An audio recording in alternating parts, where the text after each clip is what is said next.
주님을 경배해 우리의 일생 또 우리의 죽음이 우리에게 다가오고 죽음 너머에 이어지는 삶도 우리가 하는 일은 하나님을 찬양하는 일, 하나님을 송축하는 일이지요. 그 생각만 해도 우리의 마음속에 기쁨이 충만함이 일어납니다. 저와 여러분의 삶의 자리에 늘 하나님을 찬양하고 또 하나님께서 여러분에게 베풀어 주시는 그 사랑 가운데에 늘 풍성함을 입고 살아가는 복된 삶이 되어질 수 있기를 주님의 이름으로 축원드립니다. 지난 8월 12일자 우리 교단신문 기독공보에 다음과 같은 제목의 기사가 실렸습니다. 세례교인 160만, 아동세례교인 2만 명. 내용은 이렇습니다. 전체 교인 수 230만 2천 명, 전년 대비 5만 6천 명 감소. 2022년 12월 31일 본교단 교인 수가 230만 2,682명으로 나타났다. 2021년 3만 4,005명이 감소한 데 이어 2022년 5만 6,032명이 더 줄어든 수치다. 줄어든 수치다라고 하는 이 수치라는 이 말이 인원수가 감소되어진 그 숫자를 의미하는데, 저는 이 수치라는 이 말이 부끄럽다, 하나님 앞에 부끄럽다라는 말로 읽혀지면서 참 가슴이 아팠습니다. 한 해 한 해 3만 명이 줄고 또 5만 명이 줄고, 그리하여 2년 동안 줄어든 그 숫자가 9만 명 정도가 된다라고 하는 그 수치가 아니라 하나님 앞에서 성도들의 그 숫자가 줄어드는 그 부끄러움, 하나님 앞에서 다하지 못한 사명, 그런 느낌으로 받아서 부끄럽다라고 하는 그런 마음으로 다가온 단어였습니다. 내용은 계속 이렇게 전개되고 있습니다. 2020년 12월 전체 교인 수가 239만 2,919명이었던 것을 감안하면 2년 만에 9만 명 정도가 감소한 셈이다. 대한예수교 장로회 총회 통계위원회는 지난 7월 30일에 얼마 전이지요, 한국교회 100주년 기념관에서 회의를 열고 제108회 총회에 보고할 교세 통계를 확인했다. 108회 총회가 이제 곧 9월 이제 셋째 주에 진행이 되어집니다. 저희 교회 장로님도 총회에 참석하시고 또 총회 전반에 있을 그 회의들을 또 감당하게 되어지지요. 이때 보고할 그 교세 통계에 그때 확인했다라는 내용이지요. 계속되어진 내용에 이렇게 또 기록됩니다. 통계위원회는 지난 10년간의 교인 수 변동을 근거로 향후 변화를 예측한 결과 전체 교인 수는 2027년 200만 명 이하로 떨어져 10년 뒤인 2033년엔 160만 명 수준이 될 수도 있다며, 이번 총회 보고를 토대로 총회, 노회, 교회가 구체적인 대책 마련에 나설 것을 요청했다. 지난 10년간의 교인 수 그 변화를 그 토대로 향후 10년의 그 예측을 해보았을 때에 10년 후에 160만 명 수준이 될 수 있다라고 하는 그런 내용입니다. 현재 230만 2천 명이었 이 숫자가 160만으로 줄어들 거라고 하는 그런 내용인 것이지요. 2021년 161만 7,335명이던 세례 교인 수도 1만 4,937명이 감소해 160만 2,398명으로 파악됐다. 세례받은 그 세례 교인 수도 이만큼 줄어들었다라고 하는 내용이지요. 교회학교도 계속 감소해 영아부 1만 206명, 유아부 1만 3,613명, 유치부 3만 2,388명. 보통 저희 교회는 이제 학교 들어가지 않은 미취학 아동을 하나로 부서로 잡고 있지만 세부적으로 나눌 때에는 영아, 유아, 유치 이렇게 나눕니다. 세부적으로 이렇게 되어졌다라는 것이지요. 또 유년부 33,071명, 초등부 38,252명, 소년부 42,307명으로 확인됐으며 중고등부는 2,791명이 줄어 처음 10만 명 이하로 떨어졌다. 기독공부에 실린 봉교단 교인수 감소에 대한 내용입니다. 이 기사의 요지는 교인들이 감소하고 있으며 특히나 교회 학교도 심각하게 감소하고 있다라는 이야기합니다. 이것을 직시하고 이를 어떻게 타개할 수 있을까에 대한 대책을 시급하게 총회 차원에서, 노회 차원에서, 교회 차원에서 유기적으로 만들어야 한다라고 하는 내용이 주 내용입니다. 이는 한국교회가 겪는 실제적인 현상이고 이는 우리의 아픈 교회의 현실입니다. 참으로 가슴 아픈 일이라 말하지 않을 수가 없습니다. 한 영혼을 위하여 그렇게 열정 다하여 구령의 그 삶을 살아야 하는 우리가 교인 수가 점점 줄어드는 그런 아픔을 우리가 현재 겪고 있다라는 내용입니다. 이 기사가 실린 기독공보 2면에 실린 기사를 보며 저는 더 가슴을 쓸어내리는 가슴 아픈 그런 모습을 갖게 되었습니다. 너무나도 아픈 시간이었습니다. 기사 제목은 이렇습니다. 이단 신도 70%가 40대 이하 다음 세대 비상. 바이블 백신 센터와 목회 데이터 연구소에서 한국교회 이단 실태 조사에 대한 내용이 기사가 기독공보 1면에 현재 한국교회 우리 교단의 그 인원수가 감소하고 있는 것에 대하여 기록되어 있고 바로 뒷면 2면에는 이단 신도 70%가 40대 이하 그리고 거기에 사람들이 몰리고 있다라고 하는 그런 내용이었습니다. 정통교회의 한 영혼은 더 귀하게 여기고 더 복음 안에 있어야 될 그 영혼들은 점점 줄어드는데 오히려 이단에 그 속해 있는 이들은 그렇지 않은 면을 기독공보 봉교단 신문에 그렇게 기록되어 있는 것을 보면서 참으로 가슴 아픔을 느끼게 되었습니다. 내용은 이렇습니다. 국내 개신교인 중 8.2%가 이단 신도이며 그 인원도 31만에서 59만 명에 이르는 것으로 나타났다. 여기서 개신교인 8.2%가 이단 신도라고 하는 이 표현은 이제 신천지라든지 하나님의 교회라든지 그 이단들도 그들이 카테고리 안에 개신교회 안에 들어간다라는 것이지요. 그들이 밖에서 이야기할 때는 나는 기독교인이고 나는 이제 개신교인이다. 그렇지만 종단이 거기에 속했다. 이런 식의 분류를 하기 때문에 이렇게 기록되어 있습니다. 혹 오해하지는 마시기 바랍니다. 특히 이단 신도의 70%가 40대 이하이며 이단에 빠져 활동을 시작한 평균 연령도 21.8세로 조사돼 다음 세대와 청년을 대상으로 한 한국 교회의 이단 예방 교육이 절실하다는 주장이 제기됐다. 그러면서 계속해서 이렇게 기록되어 있습니다. 바이블 백신 센터와 목회 데이터 연구소는 지난 5월 주식회사 지앤컴 리서치에서 이단에 속하지 않은 개신교인 1858명과 현재 이단에 속한 신자 304명, 한국교회 담임 목사 500명을 대상으로 실시한 한국교회 이단 실태조사 결과를 발표하였다.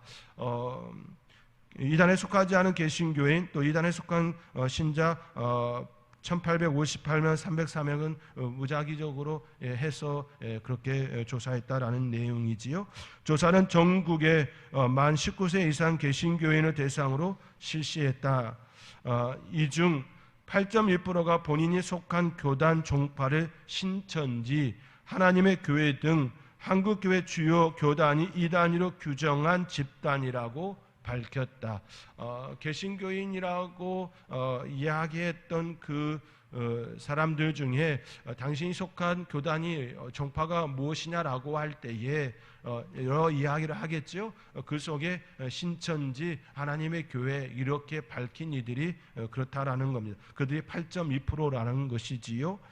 그들은 밖에서는 그렇게 이야기하는 것이지요. 나는 기독교인이고 나는 개신교인이고 나는 하나님을 믿는 사람이고 합니다. 그러나 그들은 우리 정통교단에서 이야기하는 것처럼 이단이지요. 그래서 우리는 그런 부분에 대하여 명확하게 개념을 잘 가지고 있을 필요가 있음 또한 생각을 해야 합니다. 한국 갤럽 조사 결과로 개신교 출석자를 545만 명으로 간주하면 한국교회 이단 신도수는 45만 명 정도일 것으로 분석됐다. 오차 범위가 있기 때문에 35만에서 한 50만 정도로 왔다 갔다 한다라고 하는 그런 개념이 되어집니다. 이단 신도의 연령대는 40대 27%, 30대 22.4%, 20대 19.1%, 40대 이하가 70%에 육박했다. 60대 이상은 14.1%였다. 이단들에 속해 있는 60대 이상은 14.1%라고 하는 이 부분입니다. 저는 이 부분에 대하여 아주 심각한 부분을 보게 됩니다. 이것이 그들의 실체인 것이지요. 미혼 1인 가구가 상대적으로 높았고 현 종파에 소속된 시기는 평균 21.8세였다. 이들이 이단에 소속된 계기는 가족의 권유가 38.2%, 사회 학교의 친구 및 지인 권유가 19.1%, 스스로 알아보고가 12.2%였다. 이번 조사를 통해 이단은 가족 종교화가 되고 있었다고 보고하고 있다. 이단 신자 3명 중 2명은 같은 종파에 소속된 가족이 있다고 답했으며 무려 79.4%가 가족의 지지를 받고 있다고 조사됐다. 가족에 의하여서 그곳에 들어가게 되어졌고 또 친구와 또 지인에 의하여서 그렇게 됐다라는 것이지요.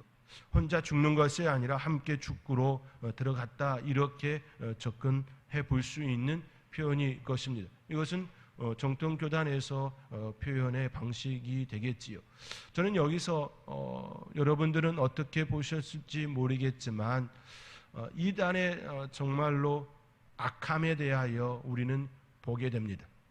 어떤 부분이냐 하면 이단 신도의 연령대는 40대가 27%, 30대가 22.4%, 20대는 19.1%, 40대 이하가 70%에 육박했다. 60대 이상은 14.1%였다라고 하는 이 부분이지요. 이것은 이 이단들이 타깃을 정하고 전도했다라는 것이지요. 목적에 의한 포교 활동이 있었다라는 것입니다. 이것은 차별인 것이지요. 다리 표현하면 나이 든 사람에 대하여서는 그들의 영혼에 대하여 간절함이 없었다 이렇게 표현되어지지요. 이것은 애당초 그들의 포섭 활동의 그 목적이 그 영혼에 대한 간절함 그 마음으로 시작되어지지 않았다라는 이야기가 되는 것입니다. 이것은 아주 심각한 이야기인 것이지요. 이것은 이단이 가지고 있는 그 모습이라는 것입니다. 한번 곰곰이 생각해 보시기 바랍니다. 하나님 앞에서 한 영혼, 그 한 영혼이 나이가 많이 들었던, 적게 들었던, 많이 배웠던, 적게 배웠던, 많이 가지고 있던, 적게 가지고 있던 다 같습니다. 다 동일한 모습인 것이지요. 생명을 일주일 남겨둔 한 영혼이나 1년 남겨진 그 영혼이나 또 몇십 년이 남겨진 그 영혼이라 할지라도 하나님 앞에서는 다 똑같이 구원받아야 될 한 영혼, 아주 귀한 한 영혼입니다. 그런데 그들이 지금 그렇게 접근하지 않았다라는 이야기가 되어지는 것이지요. 달리 표현하면 그들은 다른 속셈으로 이렇게 접근하고 있다라는 것입니다. 한 영혼에 대한 소중함으로 그렇게 접근하고 있는 것이 아니라 다른 목적에 의하여서 그렇게 그들은 접근했고 하고 있다라는 이야기가 되는 것이지요. 이거 하나만 보아도 지금 이단들의 문제가 심각하다라는 것을, 그들이 잘못되어진 그 삶이 되어지고 있다라는 것을 우리는 바르게 볼 수 있어야 합니다. 이 통계, 이 겉으로 드러나 있는 이거 하나만으로도 그들이 얼마나 심각한 잘못된 집단인지에 대하여 우리는 인지해야 한다라는 말씀입니다. 하나님 앞에서 많이 배웠던 적게 배웠던, 많이 가지고 있던 적게 가지고 있던, 나이가 많든 적든 다 같은 존재입니다. 한 영혼이 귀하다, 이 말씀입니다. 한 영혼에 대한 갈망이, 한 영혼에 대한 그 마음이 그들에게는 있지 아니하고 다른 데 마음이 있다라는 것이지요. 그렇기에 접근 자체가 잘못되어진 그들의 그 모습을 우리는 바르게 볼 수 있어야 하는 것입니다. 하나님 앞에서는 한 영혼 한 영혼이 다 귀합니다. 하나님 앞에서는 그 어떤 존재라 할지라도 우리가 생각할 때에 살인하고 강도짓하고 도둑질하고 사기치고 그런 영혼이라 할지라도 하나님 앞에서는 귀한 존재다라는 겁니다. 구원받아야 될 귀한 존재다라는 겁니다.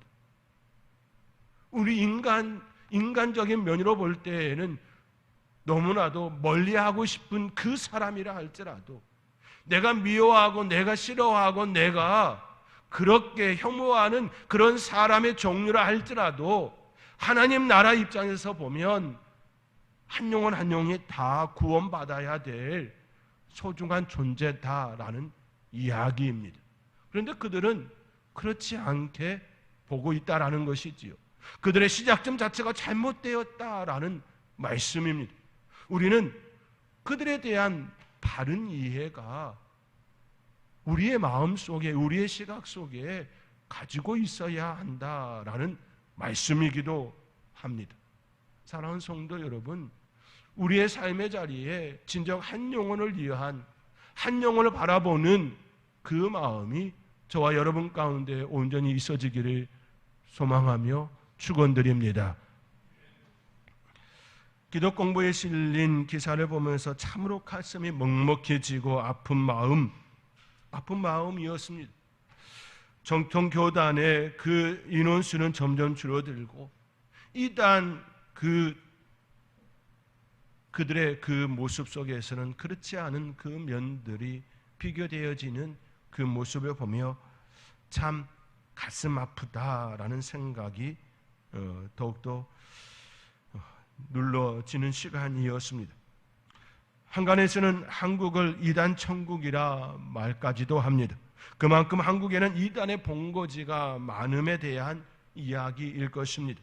이단이 많다는 것은 한편으로는 정통교단의 활발한 움직임이 있었다라는 반증이기도 하지요. 그러나 이단에 속한 그 영혼들은 너무나도 불쌍하고 안타까운 마지막을 맞이해야 하기에 가슴 아픈 일이라 말할 수 있을 것입니다.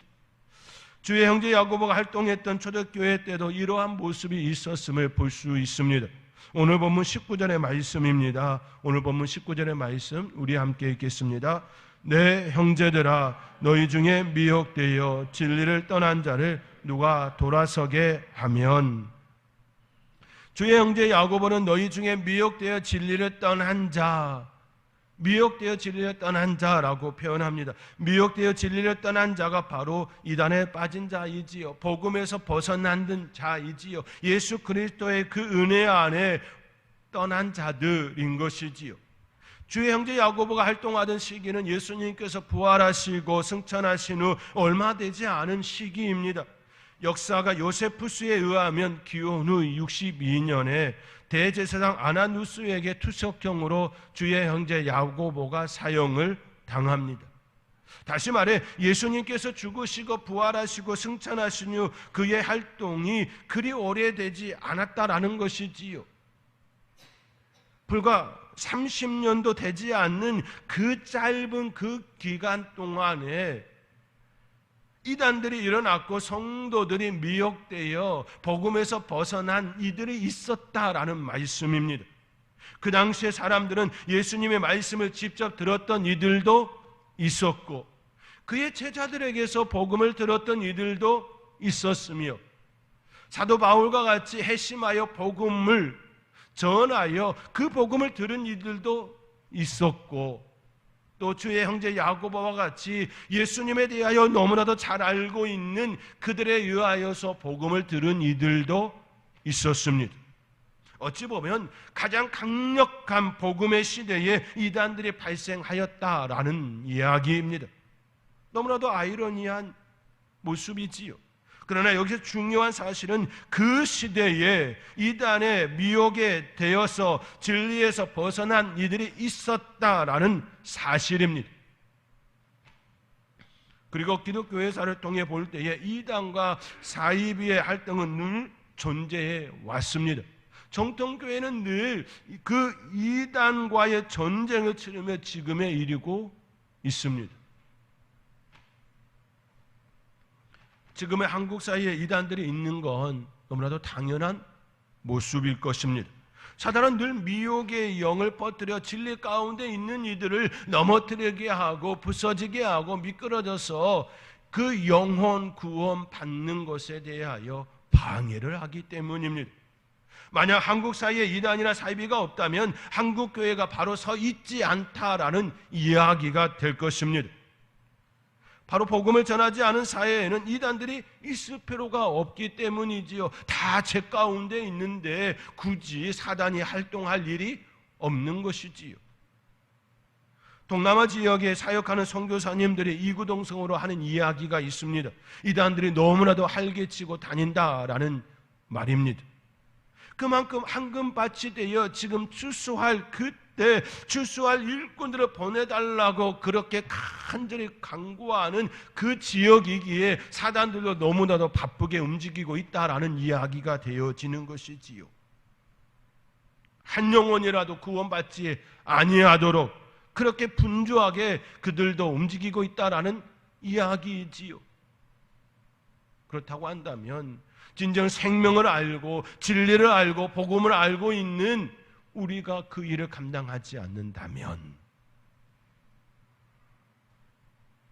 그러하게 주의 형제 야고보는 20절 말씀과 같이 우리에게 전하고 있는 것입니다. 오늘 본문 20절의 말씀입니다. 오늘 본문 20절의 말씀 우리 함께 읽겠습니다. 너희가 알 것은 죄인을 미혹된 길에서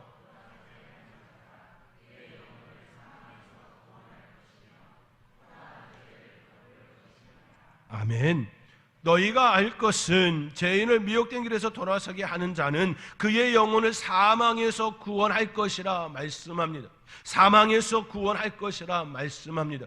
영혼이 죽을 수밖에 없는 그 죽은 영혼을 하나님의 은혜 안에 끄집어 들어오는 그 일이라 말씀하고 있습니다. 그의 영혼을 사망에서 구원하는 일이라 말씀합니다. 이보다 더 귀한 일이 어디에 있을까요?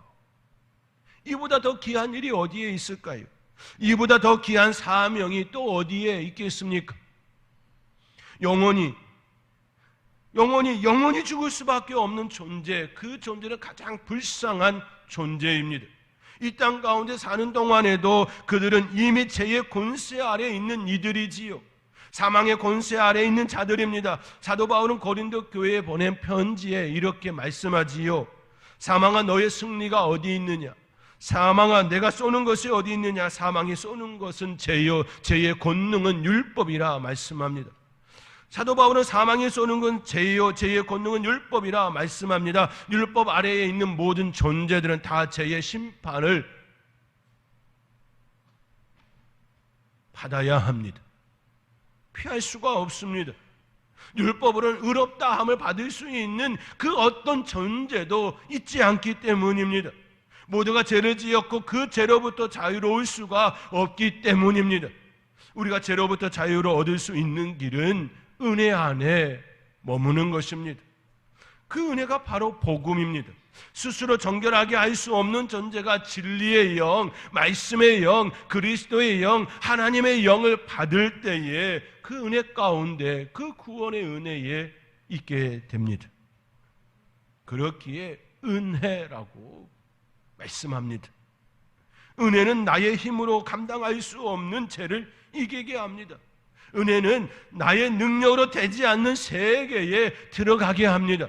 은혜는 우리의 영혼을 살리게 합니다. 은혜는 그렇게 하나님께서 주시는 선물입니다. 예수 그리스도 안에서 누리는 그 삶이 바로 은혜이고 축복이고 구원이고 생명이고 하나님 나라 안에 사는 삶입니다. 예수님은 바로 이 일을 위하여 오셨습니다. 우리에게 은혜를 베풀어 주시기 위하여 이 땅에 그렇게 오셨습니다. 주의 형제 야고보는 이 은혜를 전하는 자가 되었습니다. 그렇게 안타까운 마음과 불쌍히 여기는 마음으로 우리에게 이처럼 권면하고 있는 것이지요. 너희가 알 것은 즉 우리가 알아야 할 것은 영혼을 사망에서 구원할 수 있게 한다라는 그것을 우리가 알아야 한다라고 말씀합니다. 죽은 영혼이 사단 권세 아래에 있는 그 영혼이 우리로 인하여서 사망에서 구원을 얻게 되어질 수 있다. 너희가 알아야 할 것은 그들을 돌아서게 하면 그 은혜가 그들 가운데 임하게 된다 말씀하고 있는 것입니다.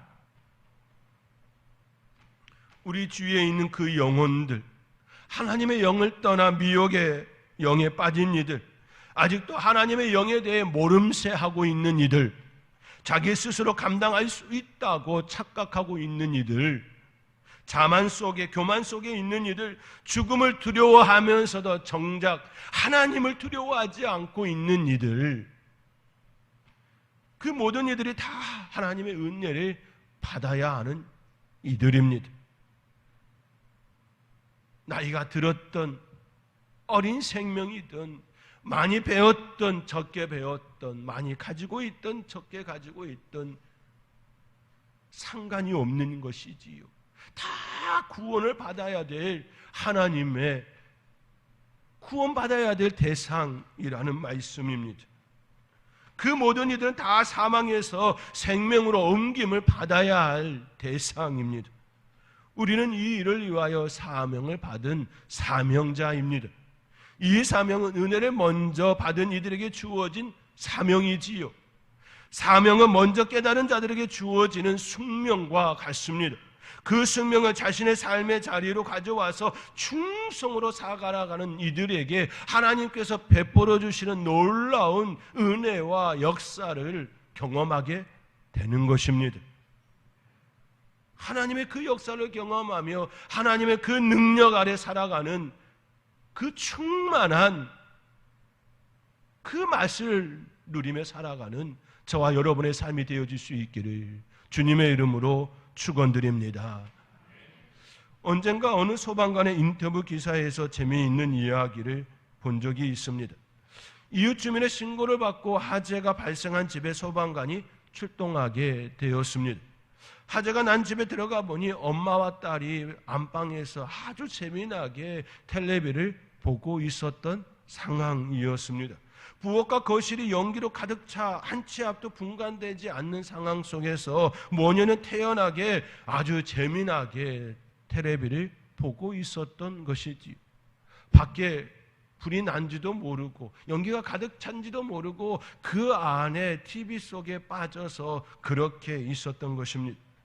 거기다 소방관이 모녀에게 빨리 안전한 곳으로 대피하라고 말하자 딸이 작은 목소리로 이렇게 투덜거렸다라고 합니다. 에이, 정말 중요한 부분인데 조금만 더 보면 되는데 아주 좋은 클라이막스.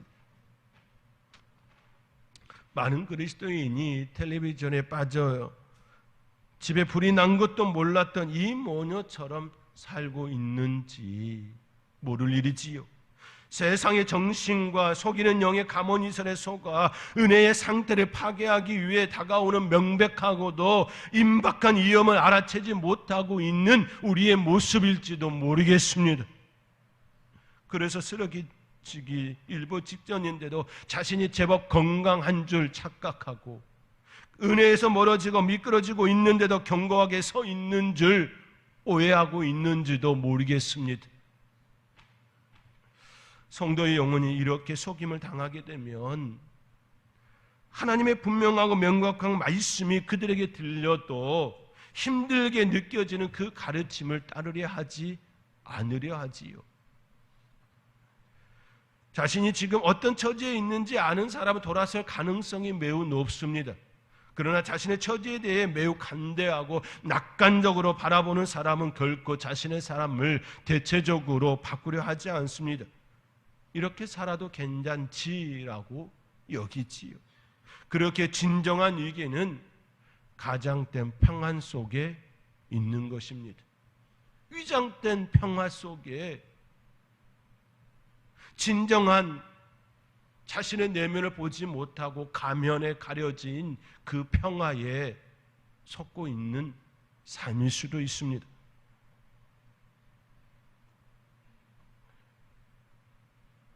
하물며 스스로 분간할 수 없는 처지에 있는 그 영혼들은 어찌하겠습니까?